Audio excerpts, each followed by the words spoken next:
I'm here with Nicolas again today, and we want to talk about more Nikon equipment for wildlife and photography. Maybe you have seen last week's video where we talked more about entry level gear up to maximum of 5,000 US dollars, more or less. And today we want to talk a bit about more expensive and maybe more interesting options, because not all of them are big and heavy. If you spend a bit more money, you can actually get more lightweight options than what we suggested in last week's video. And I think Nikon has some really unique options in this sense. And Nicholas, let's start with the first option. If you want to do lightweight bird photography, get really good image quality, don't carry too much, and still have a quite large aperture.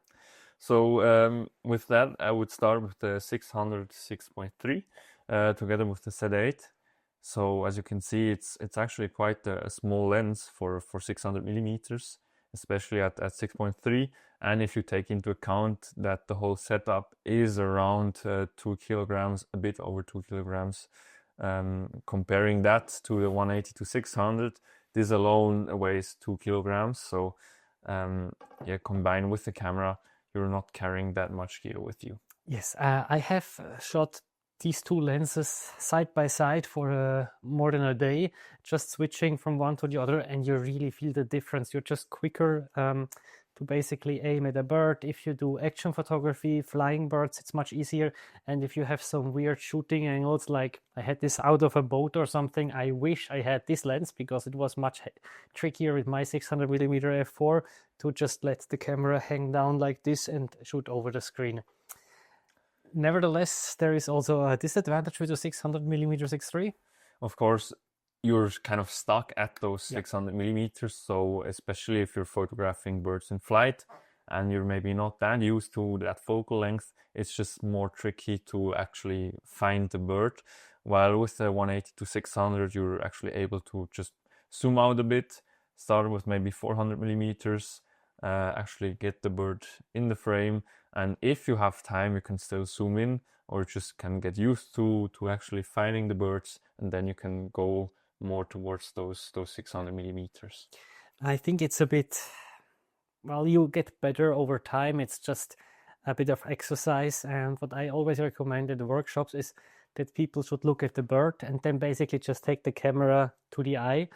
Because I've seen some participants that were basically taking the camera, looking to the screen, and then trying to find the bird. And this is usually a bit harder.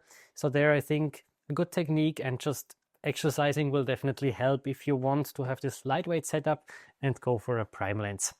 One other option would also be to take the 400 millimeters 4.5, which is as well super light. So we're at around 1,200 grams just for the lens. So around 200 grams lighter than the 600 millimeter. And it's also cheaper. As well cheaper. So it's in Swiss francs, it's around 1,200 francs, just cheaper. And of course, you can still use the 1.4 or the 2 times teleconverter, and then you're at a similar range to the 600 millimeters as well. And also a similar background resolution.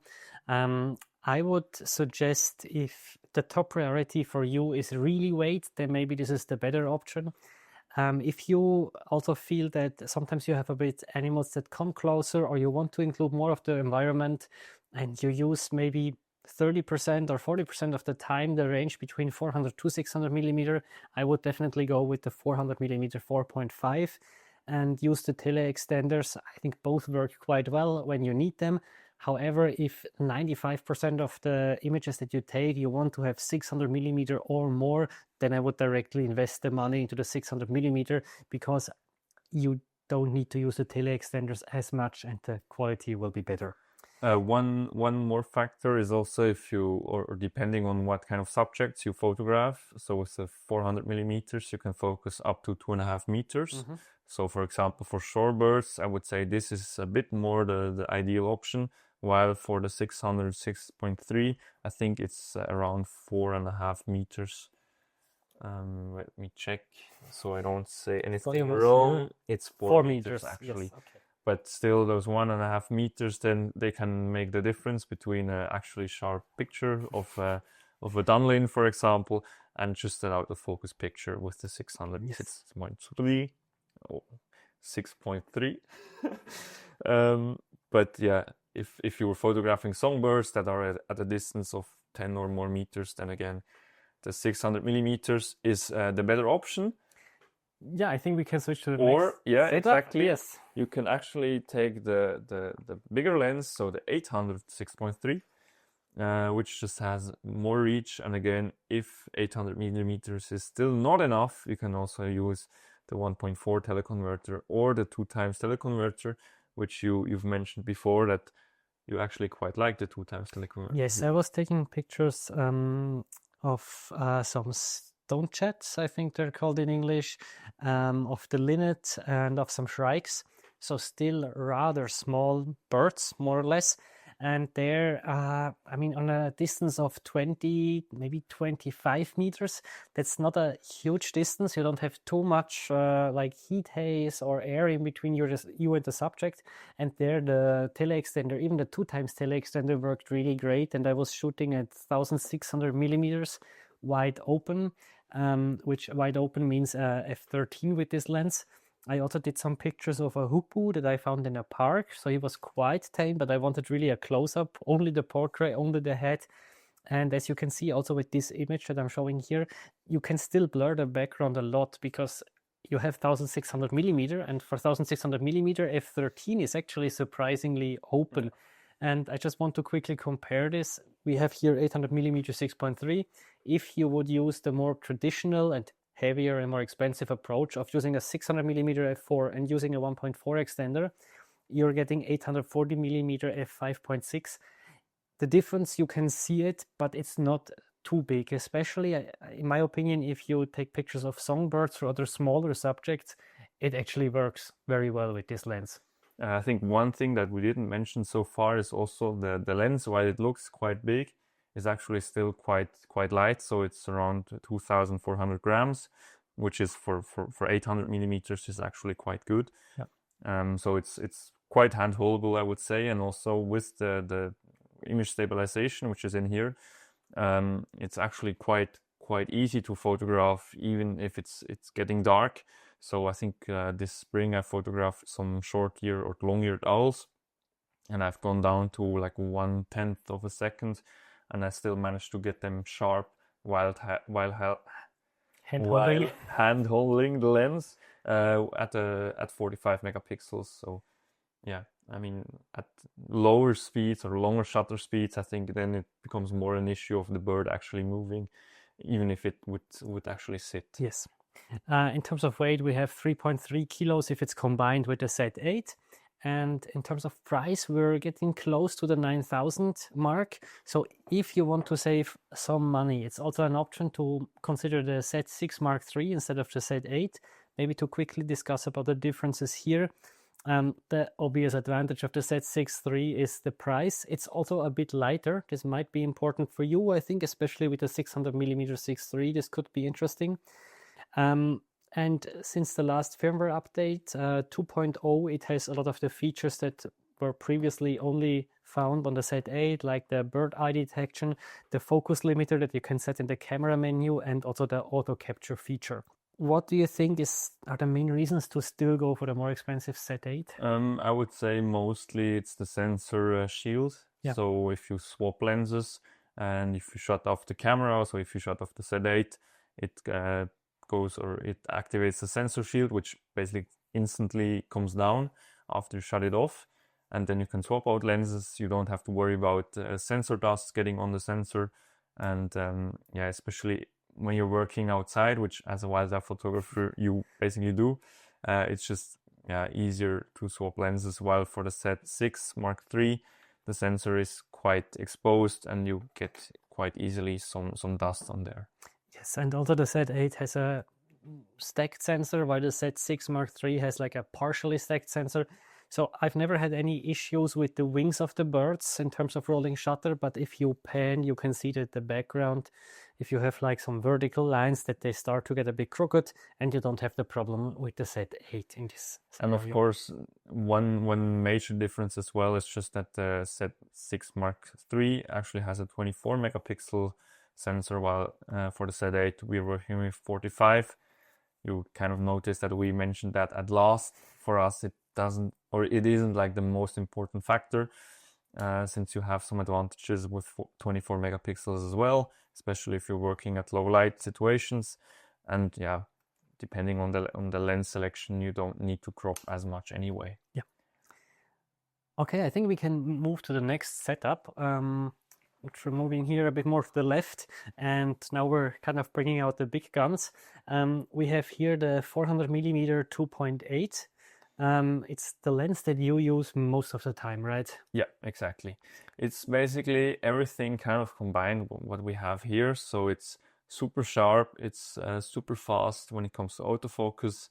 It has this voice coil motor that only the 400-8 and the 600 f4 have. And the 24 to 70 2.8 Mark of II. the tele lenses, yeah. But of the tele lenses, yeah.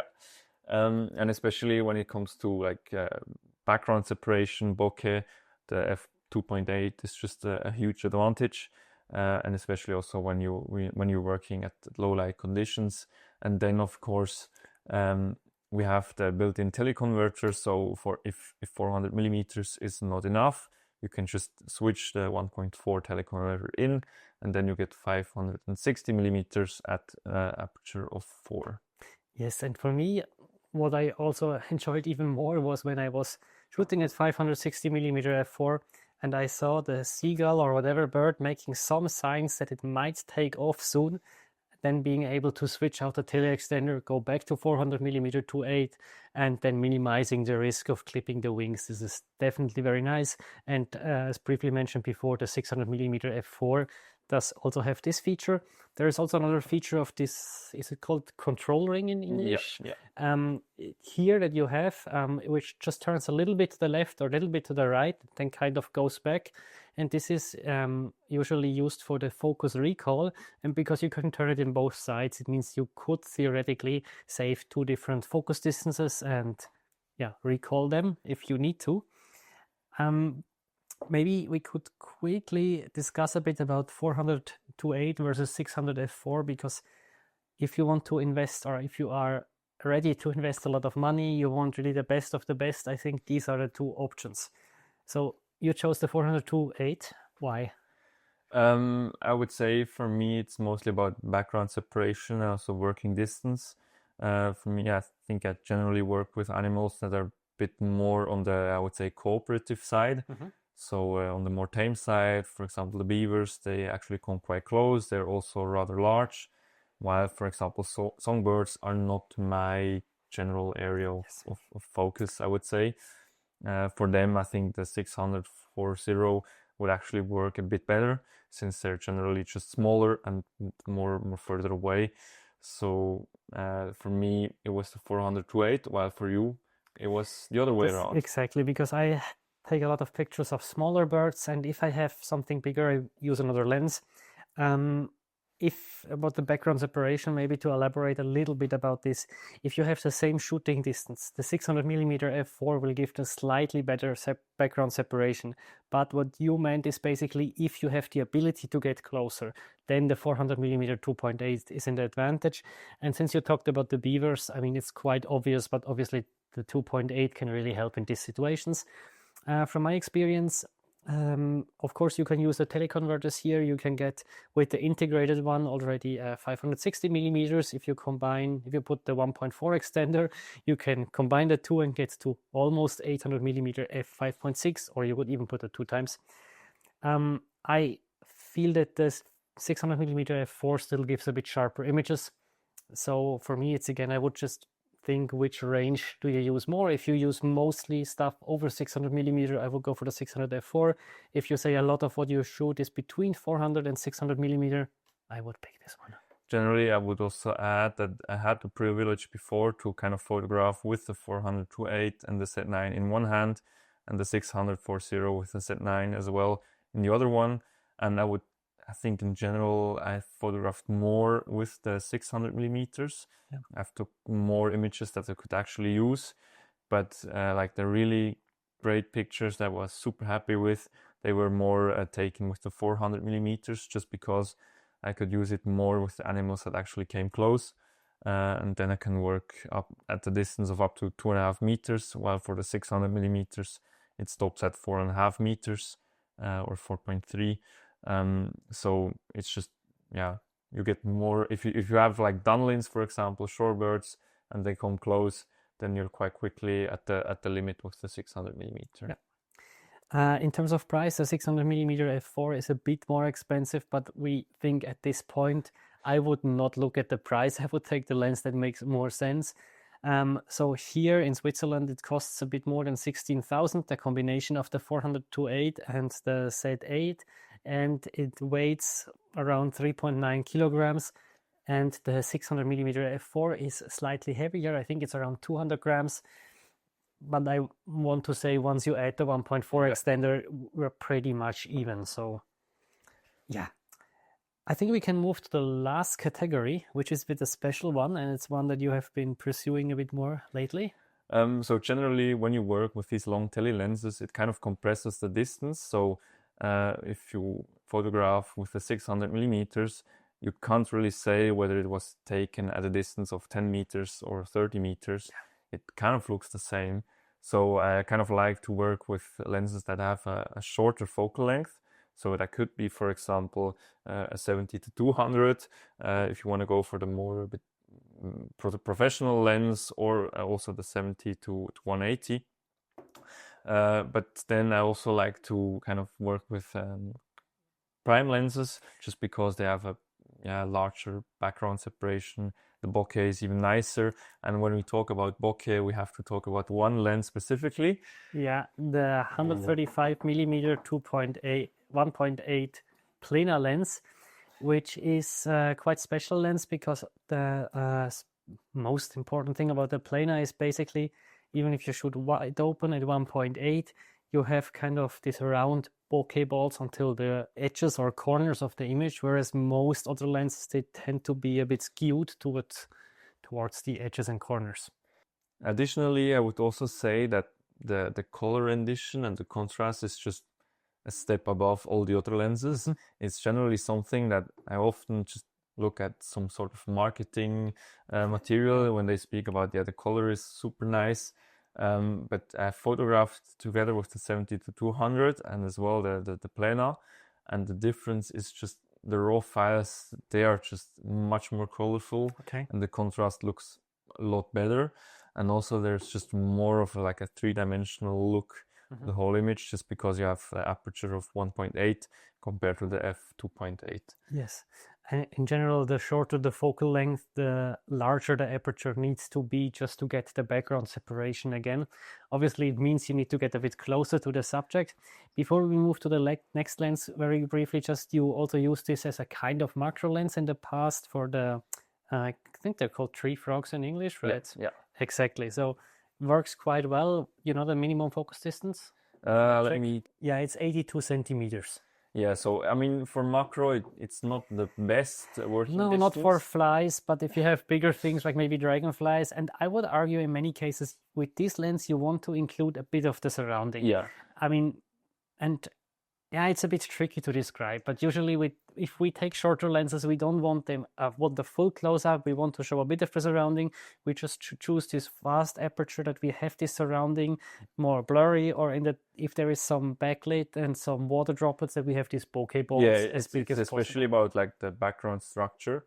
So with longer lenses, it generally tends towards a equally, just a gradient maybe, but everything kind of looks the same. While with the planar, you can kind of play with some structures, so mm-hmm. some grass, some light playing with the grass, and then there's some structure in the background, but it doesn't disturb the eye too much, or takes away from the subject.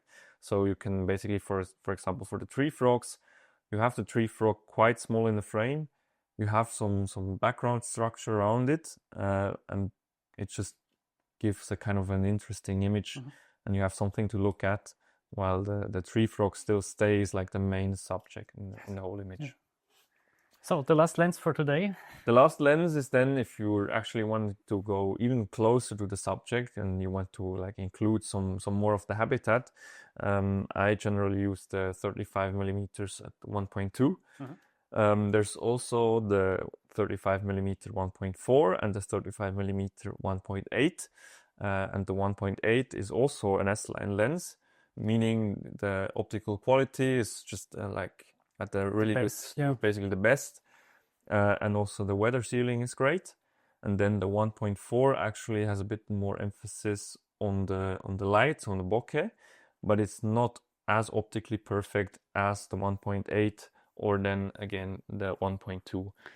So obviously the 1.2 gives you the most pleasing bokeh. It's also the heaviest and the most expensive out of the three. So if somebody says this is maybe a notch too much, would you rather recommend the 1.4 or the 1.8? I think I would generally go for the 1.4, Yeah, just because it creates a kind of unique look, a bit more it has more character in the bokeh, while the 1.8 is more clinically, it's super sharp. It's the bokeh doesn't have any weird stuff, but generally for us, I would say the intention behind our 35mm use case is that we have some interesting stuff going on in the background. So it's either some weird stuff with the 35 1.4 or the interesting stuff with the 1.2. Yeah. Of course, you need to get quite close. It works maybe also better on a bit bigger animals if you want. I mean, I also managed with even shorter focal lengths to take pictures of songbirds, but then actually I needed to stop down sometimes even because otherwise depth of field is just really too small. But for squirrels or let's say a bit bigger birds, it's really cool to have this look. And one thing I want to add is that both the planar and the 35mm, they don't take teleconverters. All the other lenses that we presented here do. So just maybe double check this if you intend to use a tele extender. So in this sense, for example, with the 70 to 180, you are obviously much more flexible than with the planar because you have a zoom and on top you can use the tele extender. Okay, I think that was everything for today. It was a bit more expensive category. We really tried to go into different directions, like more all-round, more specialized on lightweight, more specialized on bokeh. If you want to learn more how you can set up the autofocus in your Nikon Z camera, then please check out our ebook that we published a few weeks ago. It covers all the Nikon Z cameras and it shows not only all the menu items that are relevant for the autofocus, but also how we would modify them for different situations. Because obviously we talked about the bokeh. If you shoot backlit, you might need other settings that if you shoot in a heavy snowfall or with another lens. So check it out. There is also a money back warranty basically if you're not happy. We also listed all the equipment below if you want to buy one or everything. And yes, please subscribe to the channel, and if you have any questions about the gear, we will try to best to answer them if you write in the comments below.